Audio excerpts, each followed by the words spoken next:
Research indicates the strongest predictor of happiness really is the perception of the quality of relationships in your life. Conversely, we know that when there's sort of like relationship distress, it has an enormous impact on the overall outcomes and quality of life for individuals.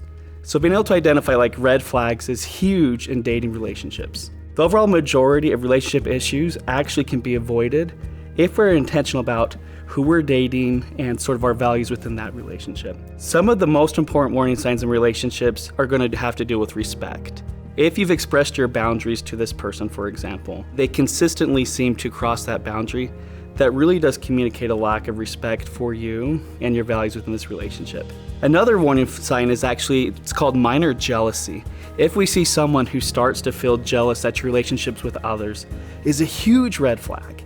We know that nothing really good happens in isolation when it comes to mental health and relationships. So if you feel a partner ever trying to separate you from other people that you know that care about you, huge red flag. Another important red flag to consider is when you're trying to discuss or solve problems, are they able to take your perspective in a respectful way? We know that when people have a hard time sort of viewing things from other people's perspectives, they typically have lots of challenges trying to sort of solve just normative everyday relationship stuff. I get asked a lot, like, how do I know if this is the right fit for me? And part of it is you have to be able to sort of date with your heart as well as with your head. Head knowledge helps us identify what specific things are deal breakers for you. Oftentimes it's not so much that like a good person's dating a bad person, it's are these people compatible in what they're looking for in the relationships they hope to create. And so the first thing I would recommend is clearly identify what it is that you need in a relationship to feel whole. And then be respectful as you're learning from others what they need to feel whole. So it's not so much, again, am I looking for the right person, am I dating the wrong person, but it's am I compatible and our similarities, values, and differences complementary to each other versus being sort of in opposite directions.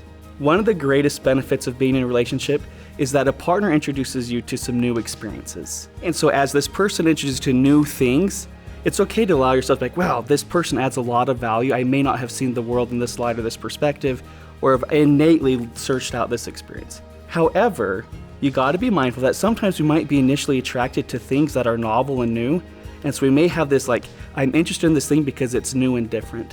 But ultimately, we kind of partner with people that are more similar than different than who we are. And so compatibility is all about, do we have sort of a synchrony with sort of our vision for this relationship, a compatibility of our values?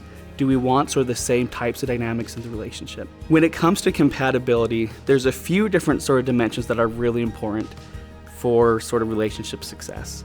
The couples that have a greater sort of compatibility when it comes to what the overall values are, what's their worldview, how do they approach different sensitive topics can be really important. If you find yourself dating someone who has different opinions than you, that's okay. Also though, I would invite you to consider, is this a compatible relationship in which do I honor their personhood with my values and opinions? And likewise, do I also feel respected? Oftentimes it's not about whether or not couples agree, but it's how they manage differences. And so compatibility is really found in how do they navigate conflict. Relationships typically are always in a state of either rupture or repair. And so when there's a rupture in the relationship, you learn a lot about the compatibility of your partner if you're able to then sort of move to a repair experience.